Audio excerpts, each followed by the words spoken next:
Assalamualaikum dan salam sejahtera. Tachahau, Benekem. Okay. Bersama saya Hanafi Lubis dalam sesi sembang bersama pimpinan DAP Pulau Pinang. Jadi sesi ini akan disiarkan pada setiap Selasa malam di Facebook DAP Pulau Pinang. Dan hari ini saya bersama dengan Esko Pengangkutan dan juga Infrastruktur Pulau Pinang, iaitu Yang Berhormat Tuan Zairil K. Johari. Okey, dalam mengupas isu-isu yang berkaitan dengan ruang lingkup tugas beliau dan isu-isu berkaitan negeri Pulau Pinang khususnya. Jadi apa khabar YB? Sihat? Khabar baik. Sihat, alhamdulillah. Alright. So saya boleh teruskan kepada soalan pertama saya. Sila. Jadi soalan pertama saya, bagaimana YB boleh terlibat dalam dunia politik ni? Adakah ini impian YB atau cita-cita YB sejak kecil? Sebenarnya minat dalam politik tu sejak muda tu memang ada. Ya, mungkin sebab pelibatan ahli keluarga dalam politik dan sebagainya. Tapi saya sebenarnya tak adalah terfikir nak menjadi ahli politik ataupun menjadikan politik tu sebagai kerjaya saya. Namun walaupun saya telah mengambil kursus sarjana dalam bidang politik, tapi itu sebenarnya lebih kepada minat ya untuk mempelajari mengenai politik dan bukanlah sebagai kata nak jadi ahli politik lah. Namun begitu, setelah kembali ke tanah air dan pada tahun 2006, pada ketika itu saya melihat suasana politik sedang menjadi hangat. Ya, kita pada tahun 2007 telah berlaku Perhimpunan Bersih yang pertama dan juga Perhimpunan Hindraf. Dan tahun berikutnya pada tahun 2008 telah berlaku tsunami politik. Ya, dan mungkin generasi muda, generasi sekarang pun dah tak ingat pada tsunami politik yang berlaku pada tahun 2008, tapi pada waktu itu memang satu kejutan besar ya, yang di mana pihak pembangkang sebelum ya wujudnya Pakatan Rakyat ya telah memenangi kerajaan-kerajaan negeri di Pulau Pinang, di Selangor, di Kedah, di Perak dan juga di Kelantan. Jadi dari sesuatu yang tidak dijangka ya, pada masa yang sama parti-parti pembangkang iaitu DAP, PKR dan juga PAS berjaya untuk menafikan majoriti 2/3 Barisan Nasional buat kali pertama dalam sejarah. Ini memang tak pernah berlaku lah. Jadi sebagai seorang anak muda pada tahun 2008 dan juga seorang yang sedar ya mengenai keadaan politik negara, saya pun berasa nak terlibat lah. Terpanggil lah. Terpanggil. Ya. Saya rasa terpanggil dan justru saya terus melibatkan diri dalam politik dan menyertai parti pada tahun 2010. Dan kemudiannya mendapat jawatan pertama pada tahun 2011 sebagai Setiausaha Politik kepada Setiausaha Agong pada waktu itu, Saudara Lim Guan Eng. Dan kemudiannya yang lain tu adalah sejarah. Baik, minggu lalu kita lihat bencana banjir yang buruk telah berlaku di Baling, Kedah. Infrastruktur musnah, ada juga melibatkan kehilangan nyawa ya. Pulau Pinang satu ketika dulu pun pernah berlaku banjir besar ya. Kalau tak silap saya pada tahun 2017 ya, di mana kerajaan negeri ini hampir lumpuh sepenuhnya dan banyak kawasan yang terjejas akibat banjir ini. Jadi apa yang Pulau Pinang telah belajar daripada tragedi-tragedi ini dan terutamanya dari segi kesiapsiagaan kita lah dalam menghadapi banjir dan juga bencana alam ini? Ya, itu soalan yang baik. Kita hidup di Malaysia ni sebenarnya kita sangat bernasib baiklah sebab terlindung daripada bencana-bencana alam yang berskala malapetaka. Tidak, kalau kita lihat negara-negara jiran, mereka ada gunung berapi, kan, gempa bumi dan sebagainya.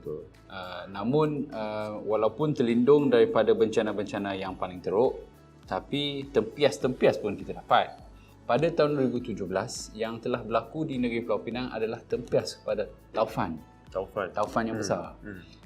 Dan itu pun dah cukup untuk mengakibatkan banjir yang begitu teruk Ya. dan yang paling teruk dalam sejarah. Dan ekoran daripada kejadian banjir yang besar pada tahun 2017, Kerajaan Negeri Pulau Pinang telah pun mengambil pendekatan untuk yang proaktif untuk melaksanakan projek-projek tempatan banjir. 150 juta ringgit telah diperuntukkan. Ini adalah satu peruntukan yang amat besar bagi sebuah negeri yang kecil dan juga negeri yang tidak mempunyai sumber-sumber keuangan yang besar. Kita negeri Pulau Pinang tidak mempunyai sumber asli, ya. Kita tidak mempunyai hasil pencarian daripada minyak atau gas ataupun pembalakan dan sebagainya. Maka 150 juta pada waktu itu memang besarlah. Ya. Dan 150 juta itu telah membiayai sebanyak 8 projek high impact. Ya. Dan daripada 8 projek high impact tempatan banjir tersebut, 4 sudah pun siap, iaitu RTB di Mak Mandin, Seberang Perai, RTB di Parit 4 dan Parit 5, juga di yang ni di Seberang Perai Tengah, tadi di Seberang Perai Utara, dan juga RTB Sungai Ping, iaitu di daerah Barat Daya. Ada ni 4 dah siap, ada 4 lagi dalam pembinaan, ya, dan akan siap dalam masa terdekat. Dan selain daripada 150 juta untuk projek-projek high impact ini, kerajaan negeri juga telah memperuntukkan banyak lagi projek-projek yang lebih kecil. Dalam keseluruhannya, lebih daripada 200 juta ringgit telah pun dibelanjakan oleh kerajaan negeri sejak tahun 2018. Ya. Jadi dalam masa 5 tahun, ya, banyak peruntukan yang telah diberikan dan sedang dan akan juga diberikan untuk projek-projek tempatan banjir. Sebab kerajaan negeri menganggap banjir ni sebagai bencana yang paling teruklah, ya, bagi negeri Pulau Pinang dan yang paling menyebabkan kesukaran kepada orang ramai. Jadi memang menjadi satu keutamaanlah, ya, bagi kerajaan negeri untuk menangani masalah banjir ni. Satu perkara yang kita sedar adalah dengan wujudnya kepelbagaian NGO dan juga kumpulan-kumpulan yang cinta akan alam sekitar ini. Pada pandangan YB lah, bagaimanakah boleh mencapai titik keharmonian antara kelestarian alam dan pembangunan ekonomi, khususnya untuk warga negeri Pulau Pinang? Jadi sebagai sebuah kerajaan negeri, sudah tentu pembangunan ekonomi merupakan antara objektif yang paling utamalah. Ya. Sebab tanpa pembangunan ekonomi, kita takkan dapat menikmati kehidupan yang selesa. Ya, kita tak dapat nak cari makan. Ya, dan sekiranya itu berlaku, memang susahlah pada semua orang. Jadi pada masa yang sama, kerajaan negeri Pulau Pinang juga antara kerajaan yang paling terdepan dalam isu alam sekitar, dalam isu hijau. Ya. Jadi soalan saudara tadi, bagaimana nak cari titik keharmonian itulah balance yang kita nak cari tu. Jadi pada saya, kelestarian alam sekitar dengan pembangunan ekonomi bukanlah dua perkara yang tidak boleh hidup bersama. Maksudnya seiring. Dia memang seiring, boleh berlaku dan telah pun berlaku, bukan saja di sini, malah di banyak negara-negara maju di dunia. Malah kalau kita lihat kepada antara negara-negara yang kita panggil sebagai negara contoh lah, selalu kita kata inilah negara-negara contoh, negara-negara maju yang berjaya, ya, dalam isu alam sekitar dan sebagainya, dan juga dari segi ekonomi itu memang mampan. Kita lihat negara seperti Denmark, ya, Belanda, Jepun, Singapura, ini beberapa contoh. Semuanya adalah negara-negara yang juga melaksanakan projek seperti penambakan laut. Ya. Jadi dalam erti kata lain, bila kita melaksanakan projek penambakan laut tu, bukanlah nak kata semestinya ia bertentangan dengan kelestarian alam sekitar. Dia kena melihat pada kaedah bagaimana kita bila melaksanakan projek tersebut, ya, kita mengambil kira, ya, mitigasi untuk memastikan kelestarian alam sekitar tu terpelihara. Maka di Pulau Pinang sekarang ni, seperti mana semua maklum, kita sedang merancang untuk menambah 3 pulau buatan di selatan pulau, iaitu kita memanggilnya projek Penang South Islands. South Island. Dan Penang South Islands ini adalah projek untuk masa depan, untuk menyediakan peluang pekerjaan bukan untuk hari ini, bukan untuk hari esok, tapi untuk 50 tahun yang akan datang. Bukan sekadar nak bina pulau, nak dijadikan sebagai apa ni yang orang kata real estate play, bukan. Ini adalah peluang pekerjaan yang kita nak menyediakan. Kita nak menarik industri-industri baru untuk bertapak di pulau-pulau ini, dan kita telah menggunakan kaedah-kaedah yang mesra alam sekitar. Dari segi bukan saja dari segi habitat marin yang kita menjaga dan juga menanam baru, tapi pada masa yang sama kita juga melibat urus dengan komuniti setempat, khususnya nelayan.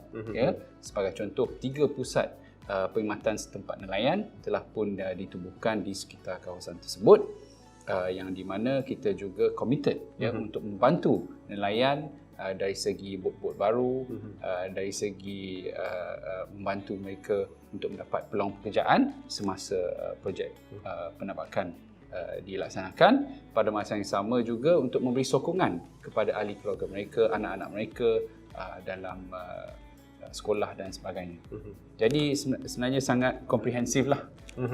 Jadi sebenarnya ini antara soalan saya juga, tapi YB dah menjawab berkenaan projek tambakan laut Penang South Island.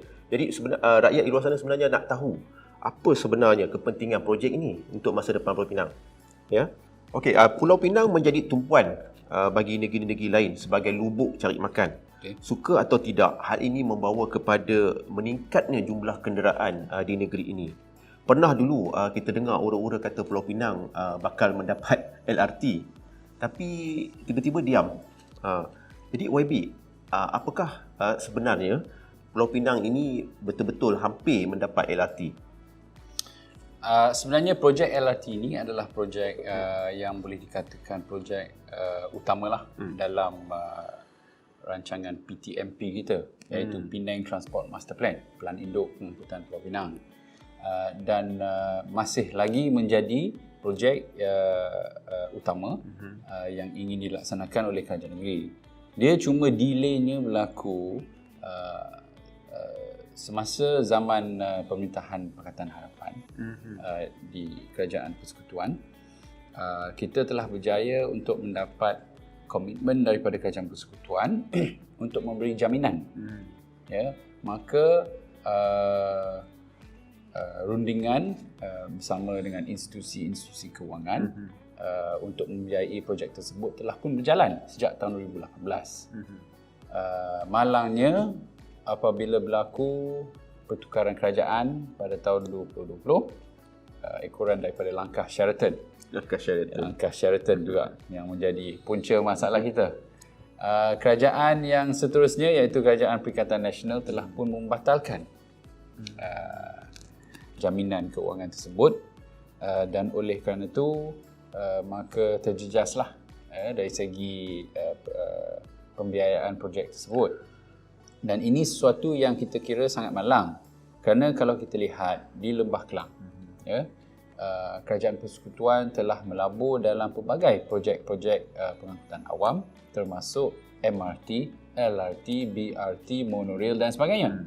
Tapi di negeri Pulau Pinang, yang merupakan negeri kedua termaju di negara Malaysia, dan walaupun sejak tahun 2008 lagi telah dijanjikan oleh Kerajaan Barisan Nasional pada ketika itu, namun sampai ke hari ini tidak pernah mereka memberi peruntukan ataupun melabur dalam projek rail yang begitu, yang seperti LRT ataupun monorail di negeri Pulau Pinang. Jadi sesuatu yang amat malang lah.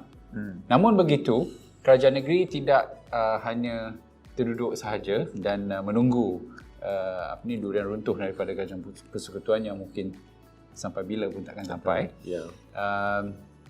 Kita akan teruskan dengan projek LRT.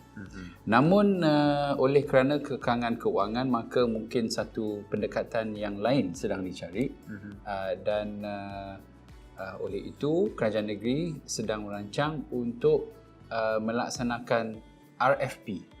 RFP ini adalah suatu bentuk open tender ataupun kita panggil request for proposal untuk mempelawa syarikat-syarikat yang berminat untuk membuat bidaan mereka, bukan saja untuk membina projek LRT tapi secara menyeluruh, iaitu mereka boleh mencadangkan financing model juga, model pembiayaan yang boleh mengambil kira perkara-perkara lain seperti pemajuan dan sebagainya. Jadi cara untuk membiayai projek melalui kaedah model pembiayaan yang lain ni pernah kita laksanakan, seperti mana kita lihat kepada projek package 2 ataupun jalan pintasan yang sedang dibina dari Air Hitam ke Lebuh Raya Lim Chong Yu. Pada ketika ini juga adalah sebahagian daripada projek-projek yang kita membiayai melalui pertukaran tanah. Jadi kita tak bayar pihak pemaju projek dengan menggunakan wang tunai, kita bayar dengan tanah. Itu adalah antara kaedah yang lain yang digunakan oleh negeri Pulau Pinang sebab kita bukan negeri yang mempunyai banyak pendapatan. Jadi mungkin kita kena cari kaedah yang lain untuk membiayai projek LRT juga. Maka sekarang ni kita tengah buat proses prakelayakan, kemudiannya akan disusuli dengan RFP, dan RFP tersebut akan mempelawa konsortium-konsortium yang juga akan mencadangkan model pembiayaan supaya kita boleh meneruskan dan memulakan projek LRT yang telah dinanti-nantikan oleh rakyat negeri Pulau Pinang sekian lama ini. Jadi Babi, salah satu penyelesaian untuk kesesakan lalu lintas ni adalah dengan memberdaya pengangkutan awam. Soalan saya, apakah yang Pulau Pinang lakukan untuk meningkatkan kecekapan pengangkutan awam dan menggalakkan warga negeri ini menggunakan public transport ini? Itu soalan yang sangat baiklah. Kerana walaupun umum mengetahui, kerajaan negeri di negara Malaysia ni, kerajaan negeri sebenarnya tidak mempunyai kuasa sangat dalam bidang pengangkutan awam. Sebab kuasa tu berada di tangan Agensi Pengangkutan Awam Darat, APAD, iaitu sebuah agensi kerajaan persekutuan di bawah Kementerian Pengangkutan. Maka walaupun kerajaan negeri tidak mempunyai bidang kuasa dalam menentukan pengangkutan awam ataupun dalam pemberian lesen ataupun dalam pengawalan pengangkutan awam seperti bas, teksi dan sebagainya, namun kerajaan negeri masih lagi mengambil langkah-langkah yang proaktif. Maka saya berani kata kerajaan negeri Pulau Pinang adalah antara kerajaan yang paling komited dalam menggalakkan penggunaan pengangkutan awam sehingga kita telah menjadikan pengangkutan awam di negeri ini percuma untuk semua rakyat Malaysia. Melalui pembiayaan dan subsidi kad PAS Mutiara My 50 yang boleh digunakan oleh siapa-siapa sahaja di negeri Pulau Pinang, tertakluk kepada kena menjadi warga negara Malaysia lah. Kalau warga negara lain kita memang tak bagilah. Tapi dengan kad ini yang boleh diperbaharui setiap bulan secara percuma.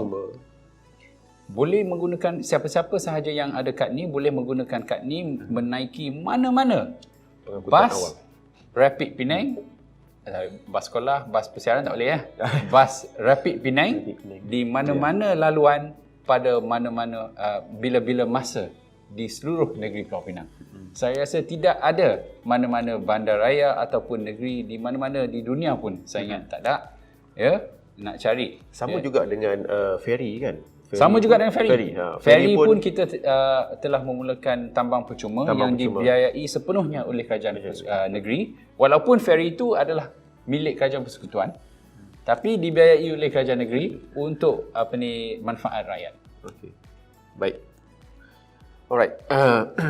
Saya lihat kerajaan negeri begitu komited dalam kempen pendigitalan kepada rakyat, seperti program Dah Digital, infrastruktur 5G, Digital Integrated Service Center, Digital Integrated Service Center, Creative Digital District dan lain-lain. Hingga kan negeri ini menjadi contoh dan rujukan bagi negeri-negeri lain, terutama dalam aspek pembangunan pendigitalannya.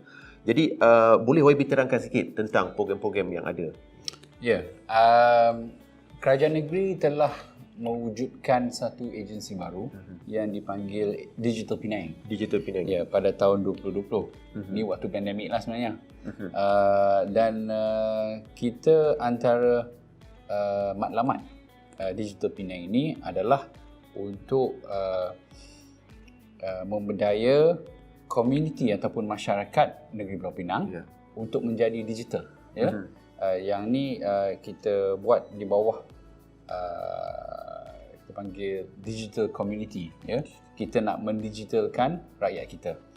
Jadi beberapa kempen telah pun dilaksanakan, termasuk Dah Digital yang telah disebut tadi, iaitu kita menghantar wakil-wakil Digital Penang keluar untuk membantu untuk melatih rakyat secara umum dalam penggunaan aplikasi e-hailing, e-wallet, media sosial dan sebagainya. Saya bagi contoh, petugas-petugas daripada Digital Penang juga telah membantu banyak peniaga-peniaga kecil kita, khususnya penjajah, untuk membuat Instagram account. Untuk mendigitalkan bisnes mereka. Dan kalau dahulu mana-mana bisnes yang kita ada tu pasaran kita hanyalah orang tempatan. Tapi apabila kita menjadi digital, tiba-tiba pasaran kita adalah satu dunia.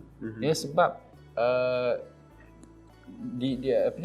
tak kisahlah dari segi geografi, kita boleh mengakses kepada produk-produk kita, ya, kita boleh order secara online dan sebagainya. Jadi kita lihat pendigitalan komuniti dan juga perniagaan ni adalah salah satu faktor yang sangat penting dalam dunia abad ke-21 yang perlu kita memastikan Pulau Pinang ni boleh kalau kita nak bersaing ya dalam pasaran global ni, kita perlu memastikan SME kita, ya, para peniaga kita dan juga masyarakat kita fasih dengan penggunaan digital ni. Ya, baik. Okey, YB. Ini soalan terakhir sajalah, berkaitan lari sikit lah daripada tajuk berkenaan pandangan peribadi YB tentang politik ni, ya. Kalau kita keluar mengundi nanti pun yalah, kerajaan boleh saja digulingkan melalui pintu tepi, depan, tebuk atap, ya. Tak payahlah, ramai orang kata apa nak mengundi, nanti tukar kerajaan lagi. Jadi mungkin YB boleh komen sikit lah, khususnya untuk rakyat Malaysia yang rasa dah malas nak turun mengundi ni. Saya faham sebenarnya bila orang kata dia frust kan. Dia frust, ya. Dia frust dengan keadaan politik di negara kita pada hari ini disebabkan fenomena katak politik lah. Katak politik yang telah berlaku dengan kerap sejak tahun 2020. Yang kalau 1-2 katak tu tak apa lagi. Yang ni sampai kerajaan digulingkan. Kerajaan yang dipilih oleh rakyat. Ya, betul. Ya. Jadi antara langkah yang perlu dibuat tu, pertamanya kerajaan persekutuan telah berjanji untuk memperkenalkan Akta Anti Lompat. Saya ingat itu adalah suatu yang sangat penting lah. Sekiranya dilaksanakan, maka mungkin kita boleh membendung ya, fenomena lompat parti ini. Tapi pun begitu, saya nak tegaskan ya, prinsip seorang ahli politik itu sangat penting. Dan kalau kita lihat pada parti DAP, contohnya semua ahli parlimen DAP tidak seorang pun yang telah lompat. Ya. Jadi ini menunjukkan bahawa bila kita nak pilih wakil rakyat tu, kita pilihlah orang yang ada prinsip ya politik. Itu sangat penting. Dan di negeri Pulau Pinang, kita adalah negeri yang telah pun meminda perlembagaan negeri untuk membendung daripada berlakunya lompat parti ini. Dan ini menunjukkan komitmen lah kerajaan negeri dan Pakatan Harapan secara khusus di negeri Pulau Pinang dan DAP ya, untuk memastikan tidak berlaku dan tidak memilih ahli-ahli yang tidak berprinsip. Ya. Jadi itu saya rasa sangat penting dan saya harap rakyat dapatlah bersabar pada kali ini dan memberi peluang kepada DAP dan juga Pakatan Harapan pada masa depan untuk supaya kita boleh menunjukkan kepada rakyat komitmen terhadap pembaharuan negara Malaysia kita ini yang sebenarnya sangat penting. Kerja yang kita nak buat sekiranya tidak ada kita telah melihat apa yang berlaku di negara Malaysia apabila sesuatu parti telah menjadi terlalu berkuasa, seperti kes 1MDB dan sebagainya lah, dan setelah tahun 2018 perubahan politik yang berlaku tu adalah sesuatu yang baik untuk negara kita kerana sekarang tidak begitu mudah untuk siapa-siapa untuk merompak kekayaan negara kita. Namun 2020 kita telah melihat penggulingan kerajaan yang sah. Namun itu juga sebagai satu pembelajaran, bukan saja kepada parti-parti politik tapi juga kepada rakyat Malaysia. Dan saya harap janganlah kita berputus asa. Jangan kita berputus asa sebab ramai lagi ada ramai lagi ahli politik yang berani, yang berprinsip, yang ingin menegakkan keadilan, dan saya rasa kita semua patut diberi peluang untuk bersama-sama dengan rakyat Malaysia membuat perubahan sekali lagi di negara kita. Baik, terima kasih kepada YB kerana sudi meluangkan masa bersama saya pada hari ini. Terima kasih juga kepada penonton yang menonton video ini. Saya akhiri dengan serangkap pantun. Ayu lenggok menari zapin, tak lekang mata memandang mu adik. Ini petua memilih pemimpin, pertama baik, kedua cerdik. Nantikan sesi wawancara saya bersama dengan pimpinan DAP berikutnya. Nak tahu siapa? Sila like, komen dan share. Okey, hingga bertemu lagi. Bye.